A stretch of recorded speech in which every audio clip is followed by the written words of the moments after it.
Salut tout le monde, bienvenue dans A priori. Aujourd'hui, on reçoit un homme qui est typiquement le genre de gars que tout le monde adore détester. Il a commencé à 14 ans dans son garage. Aujourd'hui, quelques trentaines d'années plus tard, disons, il se retrouve à la tête d'une boîte qui fait un petit 30 millions de chiffre d'affaires par an. Il est clairement au sommet de l'événement de luxe à échelle mondiale. Samy Frey, c'est l'invité d'A priori.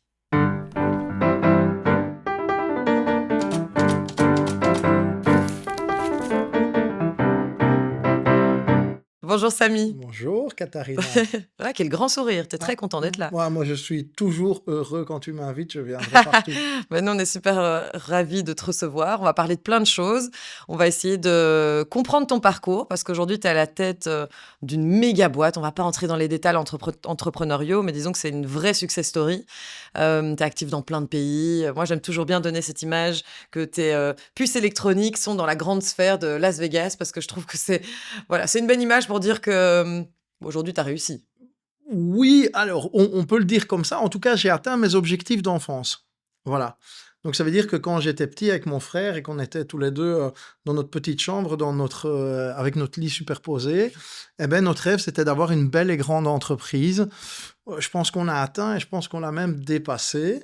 Donc voilà, c'est Ouais. un peu le goal, ouais. Et on va essayer de comprendre comment on démarre de rien, parce qu'honnêtement, tu as démarré avec pas grand-chose. Tout à Et fait. à force de persévérance, tu es allé vachement loin. Mais tu as un chouette parcours ponctué d'a priori, de préjugés. Tu t'es parfois pris un peu des chouettes remarques dans le visage, au visage, pour rester poli. Oui, Et on va essayer de les comprendre, ces a priori, ces préjugés qu'on peut se faire sur quelqu'un qui vient de rien, qui démarre de rien et qui arrive très haut. Tout d'un coup, on pense que tu es devenu un peu un connard, tu vois, alors que non, tu es quelqu'un de très sympa. non, effectivement, non. Je pense qu'effectivement, c'est un faux a priori. Je dirais, allez, connard est plutôt un adjectif qui est péjoratif, inaccessible, Mhm. tu vois. Ça, Ouais. c'est le mot que je retrouve souvent, inaccessible. On te dit que voilà, maintenant tu es arrivé dans les hautes sphères de l'opulence et que tu es devenu inaccessible Tout à à la fait. plèbe quelque part. C'est un peu Oui, ça qu'on te c'est dit, ça. quoi. Ouais. Or que tout à fait, moi, je cherche l'inverse, Ouais. justement. Ah, t'as encore un entourage Donc, hyper cosmopolite. oui, oui, tout à fait, tout à fait. Bah, dans le milieu du sport, par exemple, tu Mhm. vois, dans le milieu du CrossFit, où je côtoie des policiers, je côtoie des pompiers, je côtoie des gens qui sont ouvriers à la Mhm. chaîne, Mhm.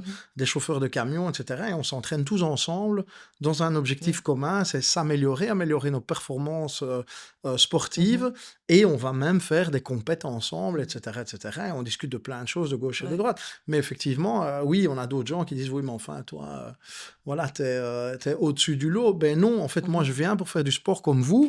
Et il y a peut-être quelqu'un qui est chauffeur camion et qui va soulever une barre qui est bien plus Mhm. lourde que la mienne.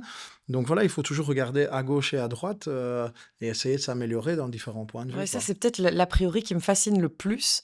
Et souvent dans les films, le contraste est brillamment mis en récit parce qu'on adore cette image du riche face au pauvre, le riche qui est super condescendant, le pauvre voilà, qui se retrouve un peu soumis et qui se dit bon, bah, oui, je comprends, il est plus riche que moi, il a raison de me parler comme ça. Enfin, c'est historique comme contraste. Pourquoi, à ton avis, tu vois, aujourd'hui, on pense que les personnes riches ont plus de valeur? Alors, effectivement, je pense que pour moi, tout dépendant, et c'est ce que tout dépendant d'où cette personne riche vient.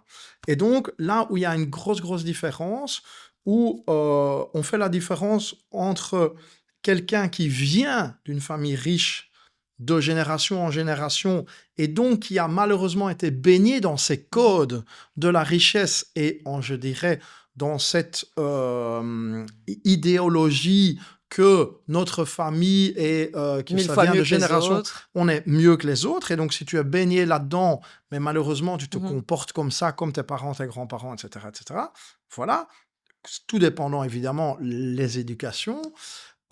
Et puis après, il y a ce qu'on va appeler le new money, où effectivement, c'est des gens qui sont démarrés un certain endroit et un certain niveau social et un certain niveau de richesse et qui ont arrivé à un autre endroit. Mhm.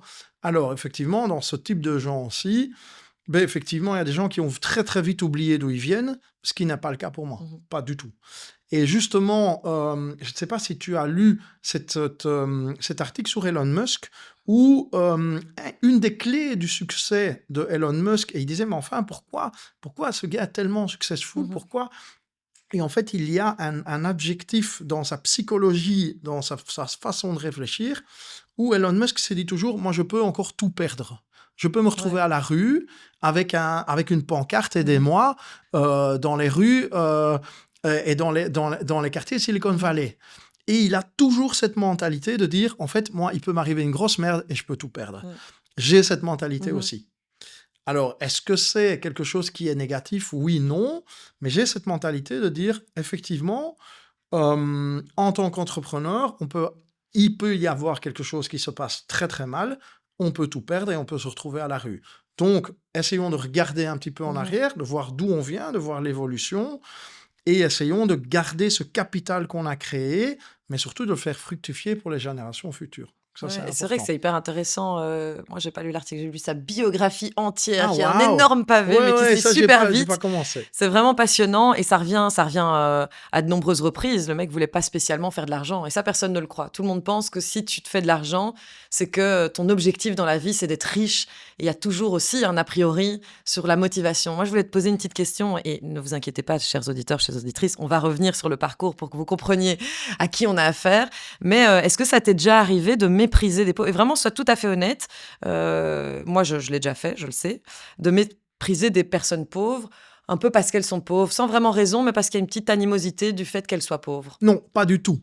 Jamais, jamais. Vu mes origines, où effectivement, ben voilà, on va y revenir, où j'ai vécu mon enfance dans cette situation-là, jamais. En vouloir à des gens qui sont dans ce type de situation où moi, je leur ai, va dire, tendu la main, je leur ai essayé de les sortir de cette situation et je leur ai donné des objectifs, je leur ai essayé vraiment de les pousser sur un tremplin. Et ils m'ont déçu, oui, ça a été le cas. Mais ça, c'est encore autre chose. Ouais. Mais non, moi, non, jamais de la vie. Mais parce que justement, venant de là où tu viens, toi qui as ce caractère super volontariste, qui n'est pas le caractère de tout le monde, et ça aussi, il faut admettre que tout le monde n'a pas cette niaque, tout le monde n'a pas envie de passer 24 heures par jour à travailler sur un business qui potentiellement, 25 ans plus tard, rencontrera un certain succès, avec son frère dans une chambre en lit superposé. Tout le monde n'a pas cette niaque-là. Tu pourrais te dire, oui, mais enfin bon, cette personne qui vit au chômage, qui est au chômage depuis plus de 15 ans, moi aussi, j'aurais pu être au chômage 15 ans, vu d'où je venais, et je l'ai pas fait. Donc, tu pourrais aussi avoir cette espèce de réflexe un peu humain, de dire, si moi je l'ai fait, tu peux le faire aussi. Je trouve ça dommage. Et c'est pour ça qu'aujourd'hui, et contrairement aux, on va dire, fake influencers qui vont louer une Lamborghini et ont une fausse Rolex et qui vont dire ouais, moi je suivais mon podcast et abonnez-vous et je vais vous faire changer votre vie. Non, moi je travaille sur mon personal branding pour justement expliquer d'où je viens, ce que j'ai vécu quand j'étais petit, quelles sont un petit peu les étapes que j'ai suivies et le mindset que j'ai vraiment appris à avoir pour en fait s'en sortir. Ça demande énormément de travail, ça demande une force de caractère qui est énorme, mais je pense qu'effectivement, les gens, s'ils suivent ça, ils peuvent vraiment y arriver. J'en suis convaincu. Mais là, il faut vraiment se battre, il faut se bouger. Ouais. Bon, remontons à quoi combien d'années plus tôt? C'est une bonne question. On va recommencer. Tu sais ce qu'on va faire? On va commencer par les bancs de l'école. Tu vois, j'en ai une toute bonne, tu vas l'adorer. Donc, mon frère et moi, effectivement, les bancs de l'école... On se situe, on avait 12-13 ans, ou un truc comme ça, 14 ans maximum. Et donc, tous les copains jouaient de la guitare, de la batterie, du keyboard, des choses comme ça, faisaient des cours de solfège, avaient des profs particuliers, etc. Et mon frère et moi, même partir en classe verte, c'était pas possible. Et on était passionnés par la musique, on aimait bien ça. Il y avait plein de copains qui faisaient des groupes de musique, etc. Nous, on voulait y participer. Et évidemment, on n'avait pas les budgets. On ne pouvait pas apprendre un instrument. Même rêver, s'acheter un instrument, c'était impossible. Et donc, mais on était passionnés de musique, de son, de platine, etc., etc. Et donc, on a un petit peu, on s'est baladé sur les brocantes. Et à la fin des brocantes, il y a des gens qui jetaient un vieil amplificateur, une vieille platine, une radio, etc. Et on a dit, écoutez, est-ce qu'on peut les avoir? On va essayer de les bricoler. Il y a un vieux spot, un transfo, etc. Et au final, on a récolté tout ça, on est rentré à la maison et on a commencé à bricoler.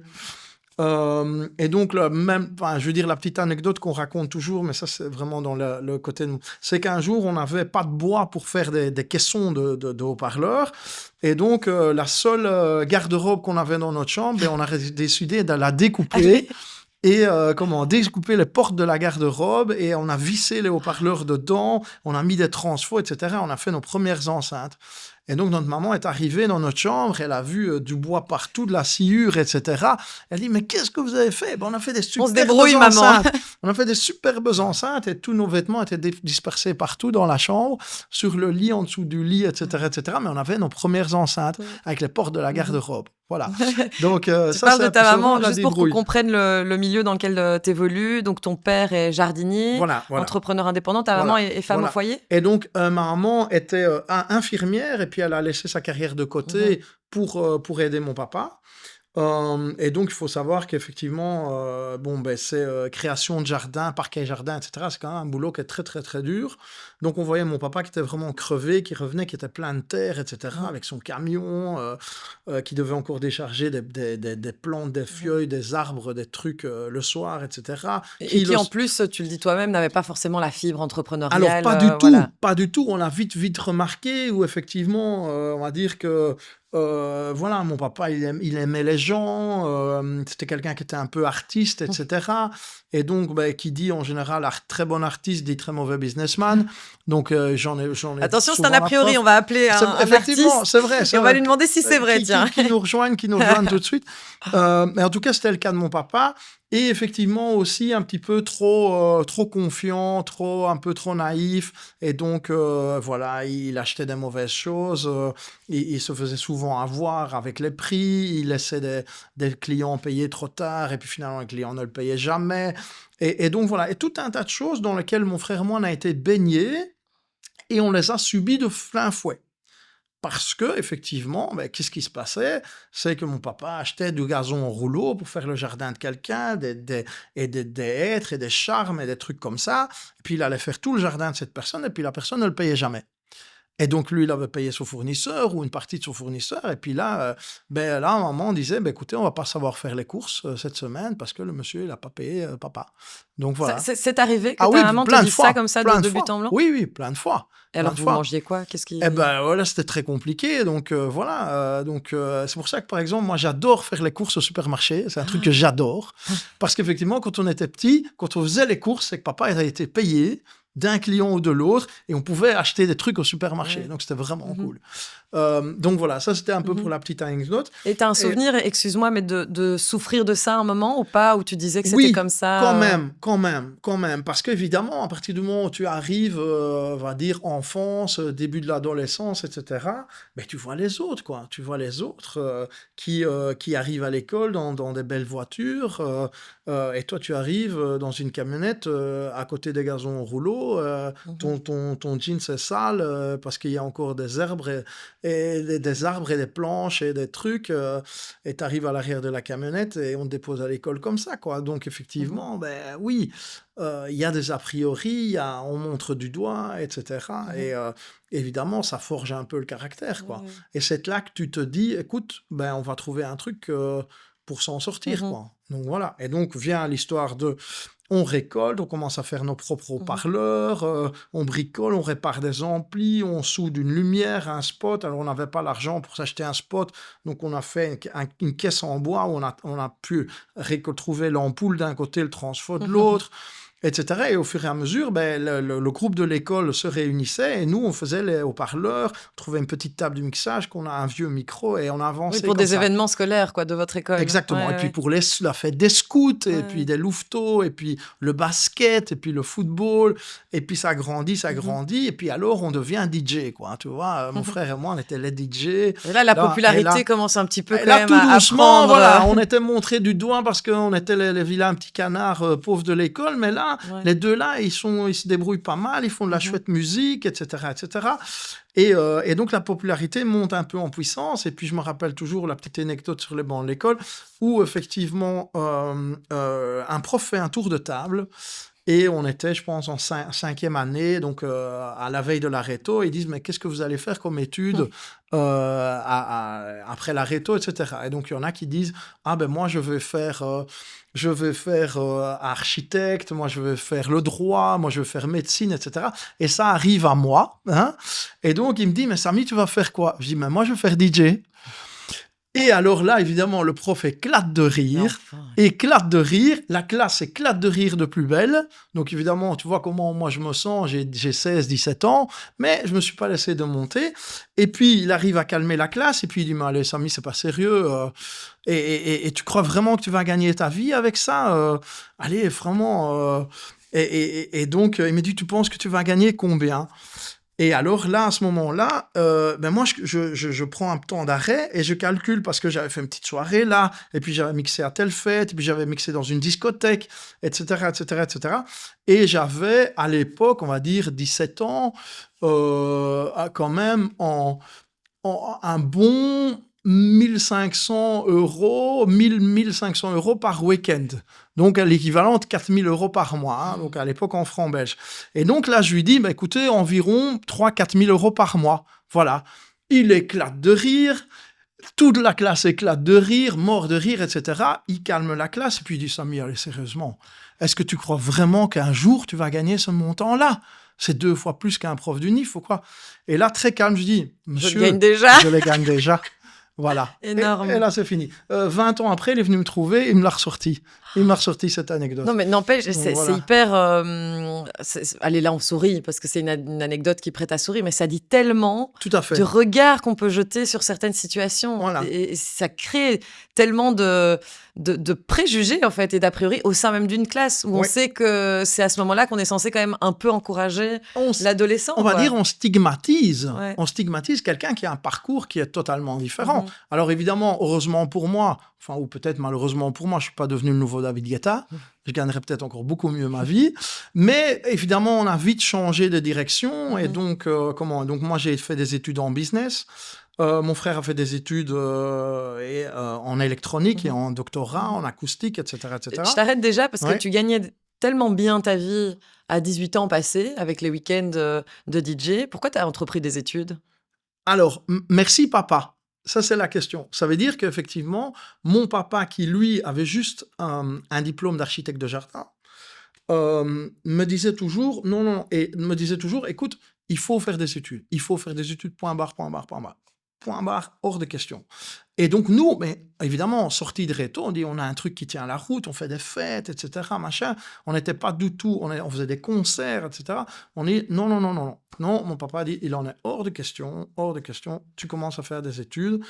Et donc, on a commencé à faire des études, on a fait un premier graduat, mon frère aussi, et puis on faisait là des choses qui étaient plus costauds, des fêtes des étudiants, les 24 heures vélo, des choses comme ça. Ça a avancé, on faisait aussi des petits lancements de voitures dans des garages, des choses comme ça, petites fêtes d'entreprise. Et donc, à la fin, on a été diplômés, on a dit à papa, voilà, on est diplômé, on commence l'entreprise. Attention que la première chose que j'ai fait, et ça, il n'y a pas beaucoup de gens qui le savent, le jour de mes 18 ans, je n'ai pas été chercher mon permis, mais j'étais chercher mon propre numéro de TVA. Oh. Voilà, ça c'était mon rêve, avoir mon propre numéro Ah de TVA. ouais. Je le connais toujours, par cœur.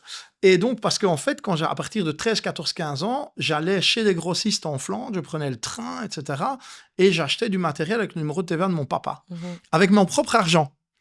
Et je redonnais la facture à papa et je disais, voilà, papa, tu récupères la TVA, ce sera pour toi. Donc, voilà. Et donc, j'aidais déjà mon papa. J'achetais des matériels et effectivement, je donnais la facture, je la fais facturer à son nom, je payais la TVA et avec mon argent, et lui, là, il pouvait la déduire de ses frais. Mais donc ça veut dire que la fibre entrepreneuriale, elle est quand même arrivée très tôt. Très, très tôt. Tu l'as Très, très senti. tôt. Mais très, très tôt. C'est normal. C'est normal. On a 13, 12, 13 ans. Il y a des huissiers qui rentrent dans votre salon, qui commencent à noter vos meubles, noter votre télé, etc.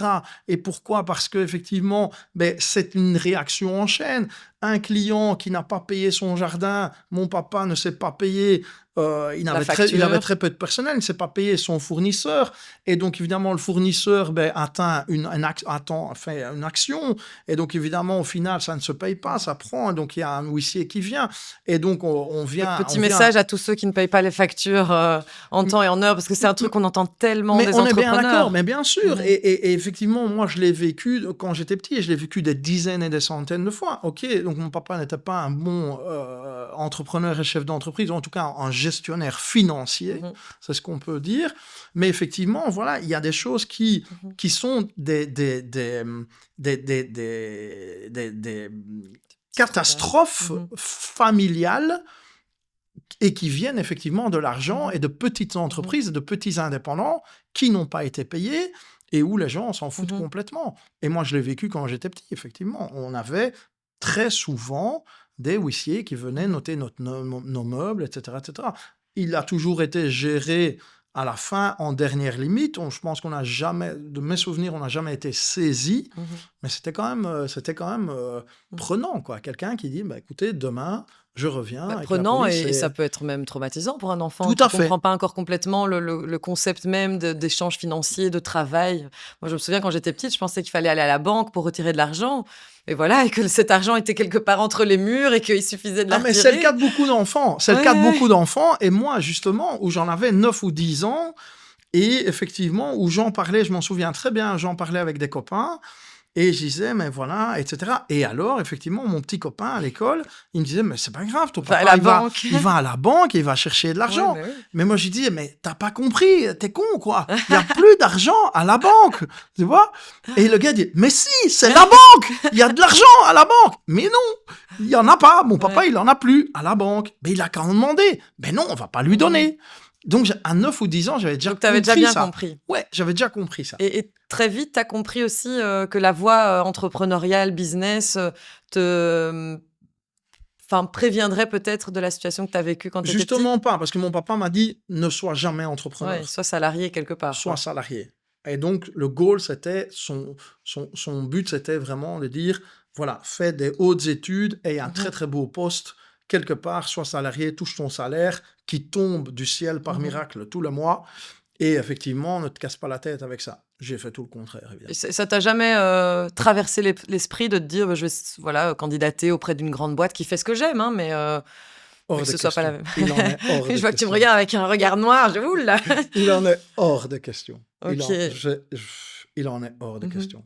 Je pense que quand tu es capable, quand tu prends conscience de ton potentiel, et tu te dis, mais en fait, au final, je suis capable de créer une plus belle boutique et plus grande boutique que telle et telle boutique. Et moi, je ferai autrement, et moi, je ferai comme ça. Et en fait, tu fonces et tu y arrives. Est-ce que quand tu étais petit, tu supportais bien l'autorité?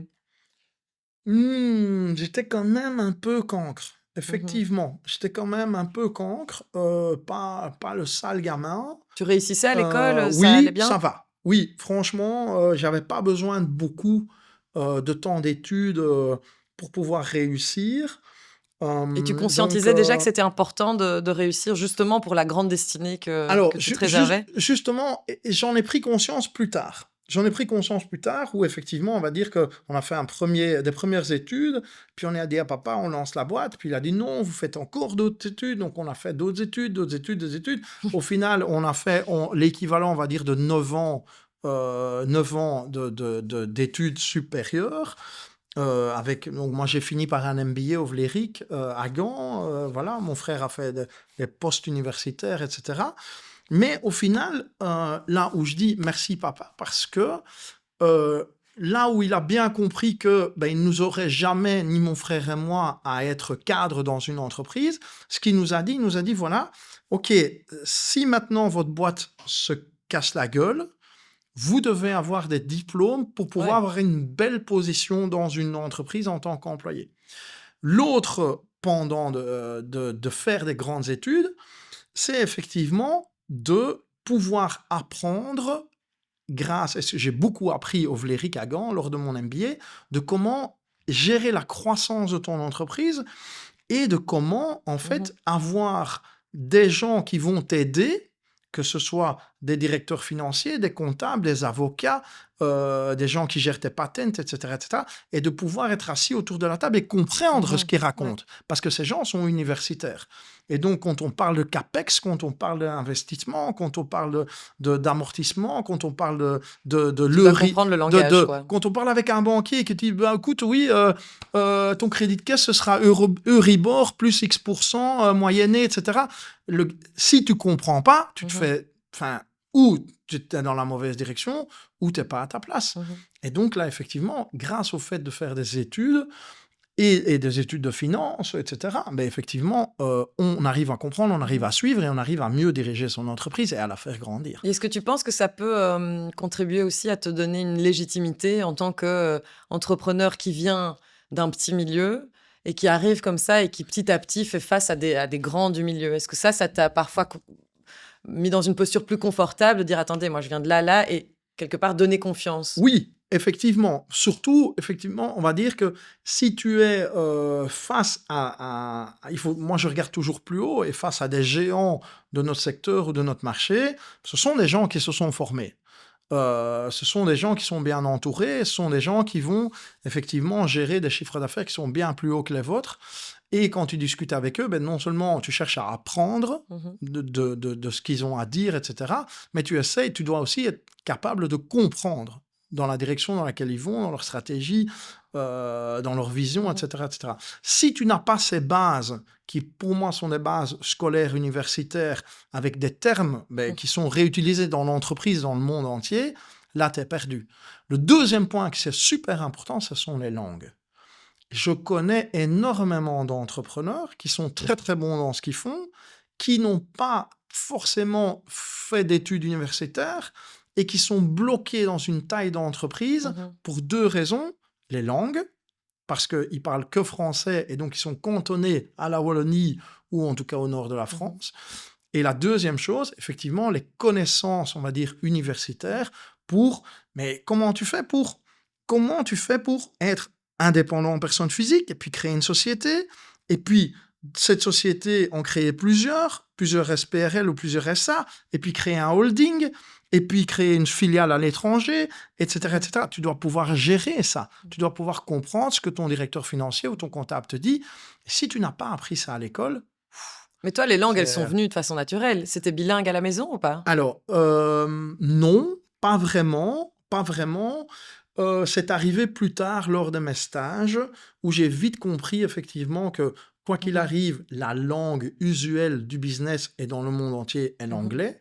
Mais j'ai vite compris aussi que nous sommes en Belgique, et ça, je n'ai pas peur de le dire, l'entrepreneuriat, les gens qui ont énormément de succès et toutes les grandes filiales des grands groupes mondiaux sont en Flandre.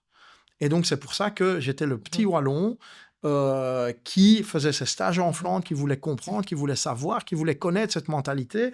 Et j'en parlais encore le week-end passé. On dit qu'en Allemagne, il y a le mur de Berlin. Moi, j'appelle ça le mur de Bruxelles. Tu vois, j'étais encore les Français qui nous écoutent ont tout à fait connaissance de... Même eux ont connaissance de ce... Mais voilà, et de parce cette animosité historique. J'étais, à partir de mes 14 ans, je prenais le train, j'allais à Anvers. J'ai eu de la chance d'avoir un mentor néerlandophone qui est devenu un des plus grands acteurs mondiaux dans le secteur de l'audiovisuel, qui m'a pris sous son aile, avec qui j'ai appris le néerlandais, avec qui j'ai appris une vision, une stratégie, le management, etc. Donc, je suis très, très fier. Mais j'étais le petit Wallon qui prenait le train de Jean-Blou et qui allait à Anvers, etc., et qui se battait, qui était là tout le temps et qui essayait de comprendre, parce qu'évidemment, il me parlait en français, mais effectivement, je leur répondais en néerlandais. Et donc, où effectivement, cette vision est être, allez, on va dire comme Jean-Claude, aware, que là où il y a de l'argent, du business et des gens qui ont l'envie de réussir, ce n'est pas du côté Pas toujours, quoi. sud du mur de Bruxelles. On va Voilà. quitter un temps Ouais. la sphère entrepreneuriale, mais ça reste hyper intéressant de la comprendre. Ce qui me fascine aussi dans ton profil, c'est le passage d'un monde à l'autre. Et donc, je voudrais te questionner sur, déjà, est-ce que tu as eu conscience à un certain moment d'ouvrir la porte d'un autre milieu social? Ou est-ce que c'est venu tellement progressivement que tu t'en es pas vraiment rendu compte? C'est une bonne question. Je pense que c'est quelque chose que j'ai pris conscience avec mes enfants. Où effectivement, donc j'essaye de les prendre avec moi, de les emmener à l'étranger, leur montrer différentes cultures, leur montrer différents pays, etc., etc. Et où effectivement, voilà, on fait des chouettes vacances, etc. On vit des chouettes choses. Et des fois, je stoppe et je leur dis, mais écoutez-moi bien, vous trois, la bande de petits salopards.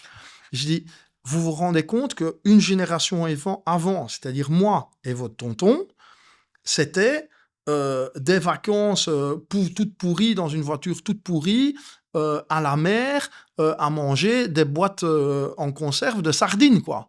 Et là, vous êtes à Dubaï, sur la Palme, et ce soir, on va faire du shopping, et papa, avec quel resto on va, et à quel resto on va Alors, ils voir, te et répondent, machin, oh, bazar. papa, tu vas pas revenir avec ton histoire. Non. Non, mais voilà. Et donc, je reviens sur ce qu'on avait discuté la fois passée, où effectivement, tout doucement, ils prennent conscience, et où là, Stanislas, mon grand, m'a dit, oui, papa, j'ai lu un truc sur Instagram, et effectivement, je suis vraiment dans une solide merde. Et j'ai dit, mais vas-y, mon grand, explique-moi pourquoi. Il me dit, ben, les temps durs forment des hommes forts. Il dit, ben, ça, c'est toi. Parce que voilà, papy et mamie, ça n'allait pas financièrement, etc. Donc, les temps étaient très durs. Ils ont formé un homme fort qui est toi. Mais la suite de la phrase est la suivante sur Instagram, c'est les temps forts forment des hommes faibles. Et il dit, ça, c'est moi. Donc là, je suis dans la merde. Et donc, il dit, effectivement, là, techniquement, tu as raison, effectivement. Et malheureusement, c'est un petit peu le revers de la médaille et le contre-coup, parce que mes enfants n'auront jamais cette niaque de réussir. Peut-être que oui, hein. Peut-être que Attention oui. aux a priori, Peut-être que, effectivement. Mais pour le moment, j'ai peur ouais. de ça. Et qui Ils sont n'auront nés, jamais. en fait, eux, pour qu'on comprenne bien la trajectoire, justement, et l'évolution de ta boîte, à quel moment tu as pu te considérer comme quelqu'un d'aisé? Ah, c'est une bonne question. C'est une très, très bonne question. Je pense qu'on est tellement la tête dans le guidon qu'on visualise les investissements, le matériel, les camions, les bâtiments, etc., etc. La fortune personnelle n'est pas un goal en soi.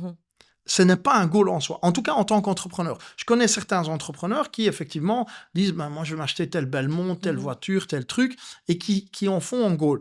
Mon goal n'a jamais été, et n'est, on va dire, toujours pas la fortune personnelle. C'est l'agrandissement et l'accomplissement de mon rêve qui est la succès de mon entreprise. Mais donc, quoi, tu t'es réveillé un matin en disant, tiens, finalement, mon compte en banque, il est assez fourni, je me permettrais bien un petit restaurant ce soir? Non, ça vient quand même progressivement. Quand tu as rencontré ta femme, par exemple, enfin, je ne sais pas si tu es encore avec la mère de tes enfants, mais imaginons cette personne-là, tu la rencontres, est-ce qu'elle te voit comme quelqu'un qui est Pas issu du d'une tout. bonne famille? Justement, pas du tout. Justement, c'était C'était effectivement, c'était au tout début de mes activités. Mais tu présentais bien, tu étais déjà dans un truc un peu j'avais en costume cravate. j'avais déjà ma petite voiture de sport, effectivement, voilà. Et donc j'étais, on va dire que voilà, j'étais dans le panier supérieur. Ouais. Dans le panier supérieur de petits indépendants avec un ou deux membres du personnel, etc., etc. J'étais déjà dans le panier supérieur. Mais vraiment, je n'avais que ça dans ma vision, c'est de faire grandir l'entreprise. Voilà. Alors, effectivement, on va dire que oui, les entrepreneurs et les indépendants, ils se rémunèrent, etc., etc. Mais moi, je me mets un très, très, très petit salaire. Voilà. Par contre, effectivement, on va dire que vu mon type de clientèle, on parlait tout à l'heure, j'ai des clients à Monaco, j'ai des clients à Dubaï, etc. Je suis amené à faire des voyages et je suis amené à rencontrer ce type de clients dans des lieux qui sont exceptionnels. Voilà. Et donc, effectivement, ça amène à ce moment-là toute une vie qui en découle, mais qui est liée à ma vie professionnelle. Donc, est-ce que si ce n'était pas découlé de ma vie professionnelle, est-ce que j'irais dans tel ou tel hôtel à Dubaï Est-ce ou que à tu San irais à Francisco? Burning Man, par exemple, Alors, puisque tu en reviens? oui. Alors, est-ce que j'irai à Burning Man? Oui, je pense que oui. Je pense que oui. Mais effectivement, on va dire que c'est un petit peu la gommette qu'on se met. Tu vois, en tant qu'entrepreneur, à un certain moment, tu t'es tellement battu que tu te dis, bon, là, les gars, je vais me mettre une petite gommette. Non, mais je me là, suis moi, bien je battu. demande même Voilà. pas une justification, parce qu'en réalité, quiconque fait ce qu'il veut avec l'argent qu'il gagne. Mais ce qui m'intéresse, c'est l'image que toi, tu avais de ce monde. Quand je dis ce monde, c'est en fait le monde des gens qui réussissent, qui montrent aussi un peu, il y a beaucoup de démonstrations, que ce soit la voiture, les événements mondains, on va pas se mentir, c'est quand même toujours montrer qu'on est quelqu'un qui a plus ou moins Ouais. réussi, etc. Quel était ton rapport à ce monde-là? Au départ, ce n'était pas mon goal. Au départ, ce n'était Ouais. pas mon goal. C'est venu que très, très, très tard. Vraiment, vraiment. Mon goal était vraiment de faire grandir mon entreprise, etc., Ouais. etc. Oui, mais goal ou pas, tu t'es retrouvé dans ce milieu-là. Je Tu me vois, suis est-ce que tu avais, retrouvé. par exemple, bêtement, les codes de politesse? Est-ce que tu comprenais les Oui, codes de ce milieu, tu oui. vois, Alors, on les a appris très, très, très vite. Et donc, voilà, on avait quand même, grâce à maman, quand même une éducation qui était quand même assez bonne. Donc, on va dire que générationnellement, de ma génération, c'est quand même une grosse différence de, effectivement, les générations qui arrivent maintenant. Donc, on a les codes de politesse, etc. Maman était très, très stricte là-dessus. Donc, Donc voilà, tu t'es comme... jamais senti un imposteur quand tu arrivais dans ces milieux très mondains? Mais en fait, oui et non, dans le sens où, on va dire, visuellement, effectivement, on n'avait pas les codes. On n'avait pas la belle chemise, on n'avait pas les initiales qui étaient brodées. Tu vois ce que je veux dire? On n'avait pas les boutons de manchette, on n'avait pas la chevalière avec les... voilà, etc. Quand on faisait DJ dans les soirées de rallye, etc. Du baron, de la baronne, de la comtesse, etc. Et là, on voyait vraiment un fossé, tu vois? C'était le Grand Canyon, quoi. Mon frère et moi, et tous ces... les quadruples, triples petits deux, quoi. Tu vois ce que je veux dire? C'était monstrueux. Mais, évidemment, merci maman, on restait toujours très poli, très courtois, très bien éduqués. Et on venait là, nous, pour faire notre travail et gagner de l'argent. Et que ces gens-là s'amusent. Et au final, ça s'est très, très bien passé. On est resté très, très liés avec certaines personnes de ce monde-là qui, je trouve, avaient énormément de valeur et qui nous ont vus comme deux jeunes gars qui veulent sortir de leur trou, quoi. Est-ce que tu Voilà. t'es senti parfois jugé? Je Ben, parle pas uniquement de ce milieu, mais en règle générale, c'est vrai que quand on gravit comme ça les échelons et qu'on finit par avoir très très bien réussi sa vie, on peut susciter des regards, voilà, ce terme nouveau riche, arriviste, oui, t'es qu'un parvenu, enfin voilà, c'est ces choses qu'on peut voilà. entendre. Alors effectivement, il y a deux, on va dire, il y a une anecdote qui me reste en tête, effectivement, dont à l'époque, quand j'étais jeune, etc., dans ces soirées de rallye, où on va dire, le fils héritier du fondateur d'une très grande banque d'affaires qui commence par P m'a dit, écoute, toi, retourne dans tes champs et dans tes forêts avec ton père, t'es juste bon qu'à ça. Donc voilà, ben écoute, ce fils héritier, j'ai envie de lui dire, Nicolas, est-ce que tu as 6 pages dans Forbes? Ben non, moi oui, voilà. Et donc ça, je la garde, Mais si tu au t'en fond de mon souviens corps. aujourd'hui, c'est que ça Voilà. t'a touché quand Et même. puis alors d'autres choses dont on a discuté, effectivement, où effectivement on était sur un très très bel événement pour la famille royale, etc. Et quelqu'un qui est, on va dire, plus me voit arriver avec mon beau costume tout bleu, etc. Ben oui, évidemment, j'allais placer le micro pour le roi et tout. Je pouvais pas venir en jeans basket. Et qui me dit, ouais, toi, Samy, de toute façon, je te déteste. T'es qu'un parvenu. Retourne avec ton pantalon rose au golf de cette fontaine. Va jouer au golf avec tous tes copains. Et là, c'était la douche froide, quoi. Et j'avais qui était cette personne? et Il donc était et issu donc de et donc quel et donc ça milieu? c'est un, on va dire, un quelqu'un qui est ouvrier, qui travaille dans une société de décoration pour les événements et qu'on côtoie tous les jours. Le problème, c'est que, mais en fait, il m'avait vu plusieurs fois sur d'autres événements avec l'image et la casquette GSF, avec mon pantalon de travail, avec un t-shirt le même que tous mes employés, etc. Mais là, il avait subi un choc. Pourquoi? Parce qu'il me voit arriver dans costume. dans la tribune royale à la place du 11 novembre, etc. Et en costume impeccable, taillé sur mesure, etc. Et là, ça lui a fait tilt et il a voulu m'attaquer, quoi. Et je trouve ça dommage parce qu'effectivement, ben oui, c'est dommage d'avoir une réaction comme ça. La même réaction que j'ai eue où on a travaillé pendant une semaine comme des acharnés pour le lancement d'une très très belle marque de voitures allemande en 3 chiffres. Et puis on fait le Tu briefing. sais, ici, tu peux dire toutes les marques que tu veux. Voilà, On n'est pas sur un média linéaire. Donc c'était pour la Porsche 911. Voilà. Et donc on est en débriefing juste l'après-midi même avant le soir de l'événement. Moi je suis mais sale de la tête aux pieds parce qu'on avait tiré des câbles dans tous les sens, etc. Toutes mes équipes. Et le grand CEO de Porsche était là avec un grand avec un responsable de sécurité, etc., etc. Et donc, le CEO de Porsche me dit, Sammy, c'était un néerlandophone, il me dit, Sammy, je komt terug vanavond met uw auto, hè? En puis je dis, ja, zeker. Ah, je mag parkeren op de voorkant, hein. Et puis, et l'autre... Il faut traduire ça. Et donc, il me dit, Samy, tu reviens tout à l'heure? Et je dis, oui, je vais me changer, je vais prendre une douche et je reviens. Il me dit, tu reviens avec ta voiture, hein? Oui, oui, oui. Et il me dit, tu peux te parquer devant, hein, parce que ta voiture, tu l'as achetée chez nous, etc. Et donc, voilà. Et le gars qui était de la sécurité, il me regarde comme ça de la tête aux pieds, je m'en souviendrai toujours. Il me fait, ouais, avec ton Twingo, tu te mets à l'arrière du parking près de tes camions, hein. Bref, et donc je ne dis rien, encore une fois, je ne suis pas quelqu'un qui veut déclencher les choses. Je rentre à la maison, je me change, je mets une belle chemise, mes boutons de manchette, je sors de ma camionnette, je monte dans ma 911 et je retourne 2 heures plus tard chez Porsche à Drogenbos et il y a la sécurité qui est là, j'ouvre la fenêtre. Et c'est ce même monsieur qui était dans la réunion de coordination. Et alors, il me fait « Bonjour monsieur, bienvenue chez Porsche. Ah oui, je vois votre plaquette sur la liste. Effectivement, monsieur Gaëtan a demandé de vous mettre devant. » Il ne m'a pas reconnu. Mais enfin, Il ne m'a pas reconnu. 2 heures avant, quoi. on était en réunion de coordination pendant 45 minutes. Voilà. Donc, tu vois, a priori, à propos... L'habit ne fait pas de moine, etc., etc. J'ai plein d'anecdotes comme ça.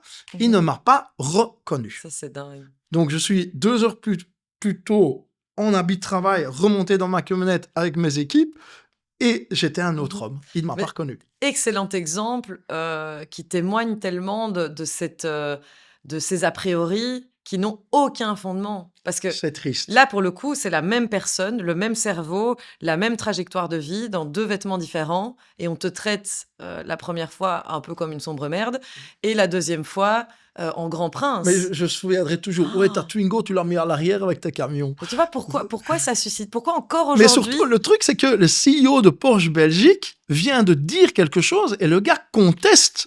Vraiment, il ne croit pas, ou en pire, croit que c'est une blague. Et donc voilà. Et aujourd'hui, toi, tu te sens chez toi dans quel milieu? Partout. J'aime bien être partout. Vraiment, vraiment. C'est vraiment un truc de fou. J'ai à apprendre de tous les milieux, de toutes les zones, de tout. C'est vraiment... il ne faut pas...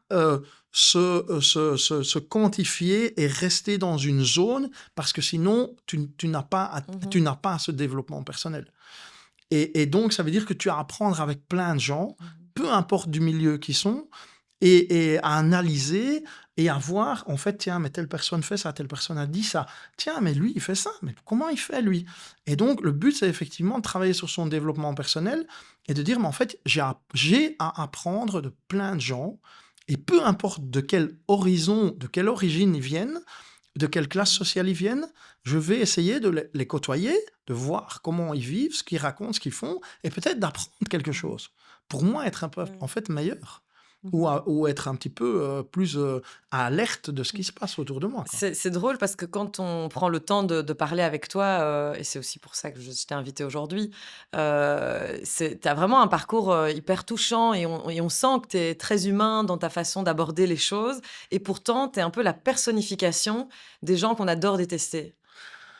Pourquoi à ton avis? Parce que j'imagine que tu as déjà entendu que les gens sont là: «Ah non lui, je sais pas, il fait son malin, Ah, il est énorme, là, il fait son show off», tu vois? énorme, Et pourtant énorme. quand on discute avec toi, tu as un discours hyper modéré. Oui, effectivement. Alors, on pourrait, de prime abord, et quand on va dire, tu regardes l'emballage, tu regardes mon emballage Mmh. extérieur, et si tu ne creuses pas, tu pourrais avoir ce comportement négatif. Voilà. Mmh.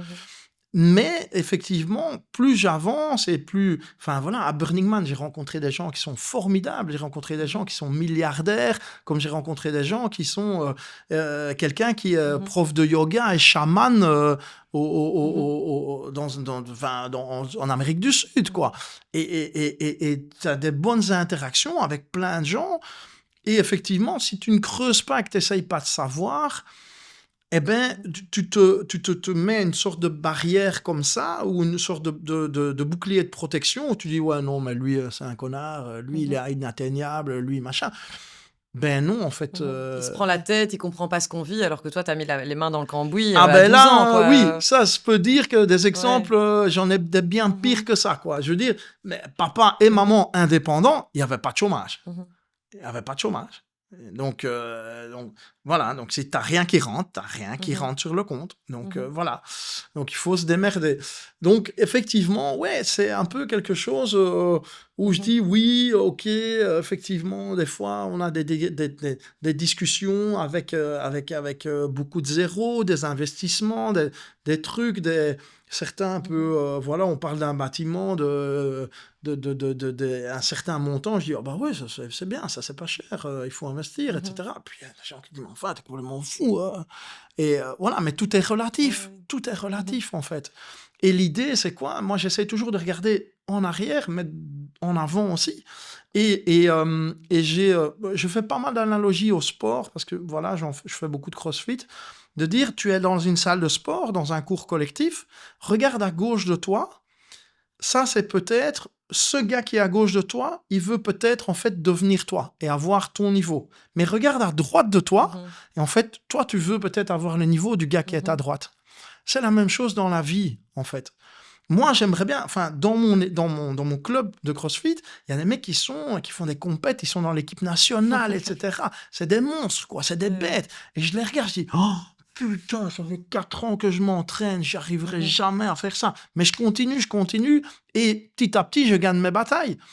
Et il y a des gens qui viennent me trouver et qui me disent, ouais, mais Samy, putain, ça fait 4 ans que t'es là, et nous, ça fait 6 ans, Mmh. et on n'y arrive toujours pas, etc. Eh bien, c'est à peu près la même chose. Ça veut dire que la vie, c'est comme un grand club de sport où il y a plein de gens. Et en fait, il y a des gens qui sont à un certain niveau, et puis des gens qui sont à un autre niveau. Et puis toi, tu es là. Et en fait, ben, tu regardes à gauche et à droite. Mmh. Et tu dis, Mmh. ben, moi, en fait, je veux essayer d'aller par là, Ouais, quoi. ouais. Et, euh, et tout en restant courtois, tout en ayant un fond qui est correct et bon, et en essayant de gagner sa vie et d'avancer. Et donc Mais malgré voilà. tout ton histoire entrepreneuriale, le succès, l'argent, parce qu'aujourd'hui j'imagine que tu vis bien, malgré ça, tu n'as pas pris la grosse tête? Non. Jamais tu te surprends à un peu dénigrer, les autres? Honnêtement, non. Parce que je sais vraiment et je me souviens Mmh. très bien d'où je viens. Donc voilà. Tu bien Mais, là, quoi.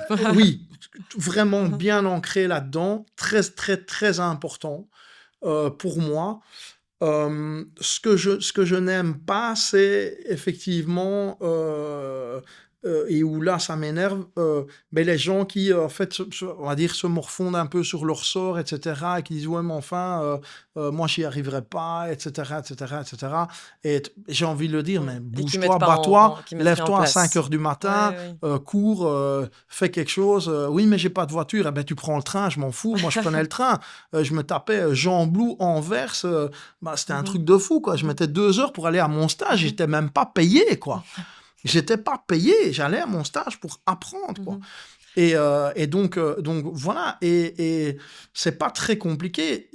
Il faut vraiment se battre, il faut devoir vraiment work, Mmh. consistency, et vraiment et Mmh. trying hard, quoi. Et tu y arrives, quoi. Est-ce que, tu as déjà entendu tes enfants tenir des propos un peu border sur, des connaissances à eux, des amis qui seraient Complètement, un peu, complètement, complètement. liés Ouais, à une situation précaire ou à ah complètement, ouais? complètement, Et qu'est-ce qu'ils vont complètement. dire? Complètement. «Oui, mais papa, nanana, nous, on est les plus riches de l'école, hein, machin et tout». J'ai dit: «Là, fermez vos putains de gueules, quoi». Et Ah là, ouais. tout de suite, wouop, 20 ans en arrière, et je leur explique ce qui s'est passé, et toutes des petites histoires de misère, de Ah ma ouais. misère. Je dis: «Maintenant, taisez-vous». Je dis: «Maintenant, taisez-vous», et je dis: «Et si vous ne bossez pas dur, Mmh. et que vous n'aurez rien de ma part, rien du tout». Et donc, ils le savent très bien Parce que qu'aujourd'hui, en tout... plus, avec les réseaux sociaux, tu peux tellement montrer Non, mais très c'est vite une que que ton catastrophe. papa a des voitures, que toi, Ouais, tu fais partie de la c'est haute. une catastrophe. C'est un gros, gros, gros problème que Ah oui, je j'essaye... sens que là, Oui, ça te saoule. j'essaye de maîtriser vraiment. J'essaye de maîtriser vraiment. Euh, et bon, je pense que globalement, ça va. Mais effectivement, on va dire que effectivement, il y a une tendance Mmh. énorme avec les réseaux sociaux. Voilà. Mmh. Mais, et là où je suis diabolique et un petit peu dictateur, où je dis, mais ne faites pas les malins, hein, parce que Demain, je coupe vous ne la- le compte. je coupe les robinets, ou ne faites pas trop les malins, parce que vous n'avez rien prouvé, hein, les Mmh. gars. C'est moi qui ai fait Ouais. ça, hein. Mmh. Vous êtes juste nés dans la bonne famille. C'est tout. Mmh. C'est très simple. Et, eh ben, pour revenir à cette analogie-là, on était en voyage en Jordanie, dans les ruines de Petra. Et on marche pour arriver à cette fameuse, tu sais, façade Mmh. rocher de Petra. Et on trouve, donc ça fait 9 ans, et on voit sur le bord de la route un petit garçon qui était mais vraiment en guenille totale, pas de chaussures, le Oh. pantalon complètement déchiré, etc.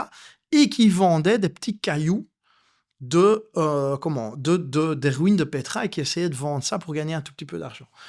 Et là, il y a un flash qui m'est arrivé. J'ai pris Stan, je l'ai assis devant le petit garçon, et j'ai dit, écoute, il a exactement le même âge que toi, la même taille, le même truc, etc. J'ai dit, écoute-moi bien maintenant. Il y a un magicien qui arrive, et il fait... Et en fait, toi, tu es né dans la famille de ce Le petit gosse garçon, traumatisé. et lui, il est né à ta place. Voilà. Ouais. Est-ce qu'il a choisi d'être né dans cette famille-là, ce petit gars-là, cette petite Mmh. âme? Il est né dans ce corps-là, dans cette famille-là. Il l'a pas choisi. Et toi non plus. Donc toi, mon gars, t'es né dans la bonne famille, t'es né, je suis ton papa, t'as bien de la chance. Mmh. Parce que pour le même prix, ton âme, tu es dans le corps de ce petit gars-là qui doit vendre des petits cailloux, qui n'a pas de polo Ralph Lauren, qui n'a pas des New Balance, et qui n'a Mmh. pas des trucs, et qui va vendre des petits cailloux et pour ramener l'argent à ses parents. Donc, écoute-moi bien, ça aurait pu être totalement différent pour ta vie. Sois bien content que tu es né dans la bonne famille. Et ça, c'est Et la ça petite percole, histoire. tu trouves? Oui, oui, oui. Mais voilà. Mais je Mmh. suis très, très dur avec eux dans le sens où je leur demande de bosser, d'étudier, de se battre. Et c'est très simple. Ils n'auront rien sans rien. Ça, c'est Mmh. clair et net. Mmh. Il en est hors de question. Et au niveau de l'entourage, puisque tu, disais que pour toi, c'était hyper important de t'entourer de personnes issues de tous les milieux. Oui. Est-ce que tu sens que là, ils sont ouverts à rencontrer des gens issus de milieux plus défavorisés ou ils restent quand même dans cet Non, non, entre-soi, ils sont bien. Et ouais? tout dépend de la valeur et Oui, c'est les ça. valeurs des Mmh. gens et des petits copains, etc. Et donc, mon petit dernier, ben, il a un petit copain. Son papa, il est ouvrier. Il met la confiture dans les poches et maternes. Mmh. Mais c'est des gens qui sont charmants. Ils sont gentils. On peut toujours compter sur eux. Le petit copain, il vient jouer et inversement, etc. Et moi, j'aime bien ces gens. Voilà. Et le monsieur a discuté avec moi. Il m'a dit, ouais, je suis super content, je viens de m'acheter une petite polo d'occasion. Mais j'ai dit, mais super, bravo, je suis fier de toi. Voilà, super, on avance, boss. Ok, et son job, c'est quoi? Mettre la confiture dans les pots de confiture. Eh ben, il est là, il se lève le matin et il bosse. Et il s'est acheté une petite polo d'occasion, et il a sa petite maison, et il s'occupe de son petit garçon et de sa petite fille. Eh ben voilà, bravo. Et c'est pas pour ça que je vais le snobber ben, veut dire, non, non, non, hors de question. C'est des gens qui ont des bonnes valeurs, qui se lèvent le matin, qui bossent, qui s'occupent de leurs enfants. Eh ben voilà, ils méritent aussi d'avoir une belle relation avec eux. Et C'est à clair. contrario, est-ce que tu saurais dater du moment où, tu as commencé à intéresser les gens? Où il y a eu Ah. vraiment de l'intérêt et où tout d'un coup tu dis: «Tiens, lui il m'avait pas proposé ça il y a quelques années. Tiens, maintenant que je présente mieux», même au niveau des relations, intimes et cetera, tu vois? Relations personnelles, C'est effectivement, malheureusement, tout ça est lié à l'image. Mmh. Tout ça est lié à l'image. Parce que si tu fais ton truc de ton côté, que tu n'as pas vraiment de vie sociale, que tu bosses, tu bosses, tu bosses, et que tu n'es vraiment que focusé dans ton entreprise, etc., et que tu ne sors pas, tu bosses tout le temps, ce qui était mon cas, Mmh. en fait. Hein. Pendant des années et des années, je n'ai fait que de bosser, pas sortir, pas un resto, rien, rien, rien, pas d'amis, rien, rien, rien, bosser, bosser, bosser, bosser, bosser, bosser. Vraiment rien, pas de vie sociale. Et puis, ça a un petit peu changé, etc. Et là, effectivement, ben là, tu vois que les gens commencent à s'intéresser, à voir, etc. J'ai vu un gros changement quand on a construit notre tout nouveau bâtiment en 2018, qui était vraiment notre rêve. Mmh. Voilà, façade vitrée, 3 plateaux de bureau, 4000 mètres carrés, tous les camions bien alignés, etc., etc. Et là, les gens, ils sont venus me trouver, me dire, ah, mais c'est toi qui as fait ça. Ben oui, oui. Mmh. Mais t'étais où avant? Ben dans un petit truc de garden center de mon papa, là-bas derrière, tout caché, tout pourri, entre les tuyas et les trucs. Et voilà, et là, on a fait ça, quoi. Et Mmh. là, évidemment, on l'a vu. Mais encore une fois, je pense qu'aujourd'hui, l'entreprise doit avoir une image. Le chef d'entreprise doit avoir une Mmh. image. Ça, c'est ce que vient par la suite. L'entreprise doit avoir une belle image Mmh. pour attirer des partenaires, des clients, Mmh. des banquiers, des avocats, des choses comme ça. Et puis, le step supérieur, et c'est ça que je suis en train de travailler, le chef d'entreprise doit avoir une image. Oui, oui. Ça, c'est très important. C'est intéressant parce que tu, as vraiment le réflexe de, dévier, c'est pas vraiment dévier, mais de répondre comme entrepreneur. Ah oui? Tu Mais vois? c'est Parce que c'est forgé la à l'intérieur de stratégie et tout de moi. suite, voilà, pour être un bon entrepreneur, il faut faire comme ça, pour, non? Donc c'est intéressant parce qu'on sent qu'effectivement, tu vis, mais à 1500 ton métier d'entrepreneur. Je ne saurais pas faire autrement. Vraiment, Ouais, crois-moi. l'un, Crois-moi. n'est pas Je séparé de pense. l'autre, Et quoi. j'en ai discuté avec d'autres gens. Et effectivement, il y a une bonne réflexion de quelqu'un que j'admire beaucoup, qui s'appelle Emmanuel Ancard, et qui est une figure aussi sur YouTube, etc. Et qui a dit, on nous stoppe tout, toi et moi, on nous stoppe tout, on arrête tout. Et on nous met au milieu du désert, au Yémen ou au Bahreïn ou n'importe quoi. Mais on recommence tout, hein. On recommence de A à Z et en 5 ans, on est reparti, hein. Mais oui, hein, on est forgé comme ça, Mmh. on est des machines à créer Mmh. une entreprise. Ça a des côtés négatifs, crois-moi, ça c'est sûr. Voilà, on me traite de workaholic tout le temps, Mmh. je ne sais pas m'arrêter, je ne dors pas pendant la nuit, très peu, voilà, je dors 4 à 5 heures par nuit, je réfléchis à plein de choses, je me relève, j'envoie des mails, des choses comme ça. Donc voilà, ça a des côtés péjoratifs, on va dire, et négatifs, mais l'un dans l'autre, c'est, voilà, on va dire, on est le Rambo de l'entrepreneuriat. Mmh. Mets-nous quelque part où il y a une guerre et on va tuer tout le monde. Mais mets-nous quelque part où il n'y a pas d'entreprise, on va en créer une. Mmh. On va trouver dans la brousse des gars, on va voir le meilleur qui sait courir le plus vite et porter le mieux et qui est le plus malin. On va tout de suite voir Ouais. qui est le plus malin. Toi, dans mon équipe, toi tu fais ça, toi tu fais ça, toi tu fais ça. Et on monte une entreprise. Ça, c'est clair. Ouais, ça, c'est clair. On arrive à la fin de cet échange. Merci encore Plaisir. pour ça. Et donc, j'aimerais qu'on aborde un peu des a priori, des préjugés, des images, et te questionner sur l'impact que ça a sur toi. Donc, la Mhm. première question, ce serait de te demander, est-ce qu'il y a une image que tu renvoies qui te dérange? Hmm, c'est une excellente question. Qui ne me dérange pas, on va dire dans un a priori. Donc ça veut dire qu'effectivement, à chaque fois, j'ai peut-être le besoin ou peut-être l'envie de dire, OK, aujourd'hui, si tu me vois passer dans la rue avec une belle voiture, avec une belle chemise et une belle montre, etc., tu vas avoir des a priori. Et si peu importe si tu viens me trouver, je vais tout de suite te dire, eh mais grand, moi je travaille 18 à 20 heures par jour, le samedi, le dimanche, je viens de la misère, etc. Mhm, etc. Et presque envie de me justifier, mhm, en fait. Tu comprends ce que je veux dire? mhm, Ou certains disent, tu sais quoi, ouais, qu'il aille se faire foutre. mhm, Moi, voilà, je le mérite. Et non, moi je suis toujours mhm, si tu veux, dans le fait d'essayer d'externaliser mhm, ça et de dire oui, mais ok, tu m'as vu dans cette position-là aujourd'hui, mais mhm, crois-moi, c'était pas le cas. Et je suis dans cette position-là parce que, on va dire il y a mhm. plein de fois où je dis, ou quand certains me font des réflexions, etc., je dis ok, t'as bossé combien d'heures toi cette semaine? Allez, t'as bossé combien d'heures? 38. Ben moi j'en ai fait 100. Voilà. Et Mhm, j'oublie encore la moitié de mes heures. Voilà. mhm, Hier soir, tu as fait quoi? Tu as regardé le football à la télé? Ben moi, j'ai bossé mhm. sur un dossier jusqu'à 2 heures du matin, puis j'ai fait des calls avec des Américains en Californie. Ça, Et ça puis, et te puis, et puis, et valorise, puis. ça, selon toi, de Non, bosser ça me autant? justifie. Ça te légitimise? Ça me légitimise. C'est exactement le Mhm, mot que je cherchais. Et malheureusement, on doit se justifier. mhm. Ça, c'est triste. Ouais. Pourquoi, l'image d'un mec, qui aurait réussi parce que ses parents ont réussi ou parce qu'il est toujours baigné dans la richesse te dérange? Pourquoi est-ce que ça te dérangerait qu'on pense ça de toi? Alors, non, ça ne me dérange pas. Il y a deux cas de figure. Il y a deux cas de figure. Il y a, et j'ai côtoyé ces gens à l'UNIF énormément.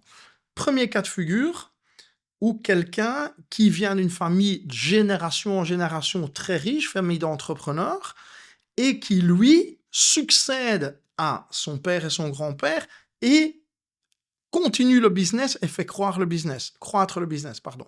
Bravo, toi, chapeau. Je te demanderai, tu vas coacher mon fils. Voilà. Un. L'autre cas de figure, que moi je n'aime pas, et qui sont en général, malheureusement, les gens qui ont des a priori et qui sont certainement arrogants, grand-père, père, grand-père, successful entrepreneur, et lui, il touche pas une, il touche moins 1000, et il fait genre. Et il se balade avec la belle montre et la belle voiture et la belle chemise, etc. Mais tout vient de l'argent de papa et maman. Et ça, je ne supporte pas. Donc t'as pas envie qu'on te prenne pour quelqu'un comme ça, Il quoi? en est hors de question. Il en est hors de question. Donc voilà. Donc effectivement, même, je pense que au fur et à mesure qu'on me connaît, que les gens me Mmh. connaissent, ils savent d'où je viens. Mmh. Et, et à ce moment-là, effectivement, l'image Mmh. qu'ils ont de moi est Mmh. différente. Voilà. Allez, Voilà. l'invitation est lancée, on va y travailler peut-être le prochain. Mille merci Avec Samy. plaisir. On espère que, cet épisode va contribuer à construire un peu plus de ponts que de creuser de fossés. Mais Non, c'était je très, très pense que chouette. oui, je pense que oui. Merci à vous d'avoir pris le temps d'écouter, de regarder ce nouvel épisode de votre podcast A priori. On espère, du coup, que votre avis a un petit peu changé avec la rencontre de Samy. Restez bien branchés sur A priori, abonnez-vous, écoutez-nous sur toutes les plateformes. On est disponible, prochain épisode la semaine prochaine.